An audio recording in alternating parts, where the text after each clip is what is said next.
रूपसा अंचल विभिन्न स्थान में पवित्र रथयात्रा अनुष्ठित हो जाइछि।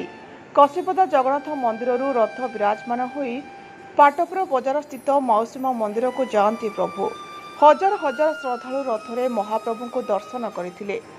दिन 4टारे शंख हुलहुली जय जगन्नाथ ध्वनि संकीर्तन बाजा नृत्य मध्य रथटଣା आरंभ होइथिला। रथ टाणिबा पई भक्त मानक मध्यरे प्रबल उत्साह परिलक्षित होइथिला। विभिन्न गाँ छकरे भक्त माने तीन ठाकुरों को पूजा करने सह प्रसाद बंटन करथिले। रथ टଣା समय विभिन्न स्थान में केतेक व्यक्ति विशेष और स्वच्छासेवी अनुष्ठान मानक तरफ जल सरबत प्रसाद बंटा जाउथिला। ड्राइवर महासंघ तरफ हजार हजार भक्तों को दही सरबत बंटन करथिले। संध्यारे मौसीमा मंदिर में रथ पहुंचला परे श्रीजीव मानक आड़प मंडप को निया जाइथिला।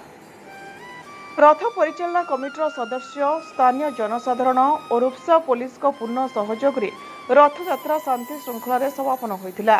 बालेश्वर जिलूर मानस रंजन बेरा रिपोर्ट ज्योतिप्रभा न्यूज।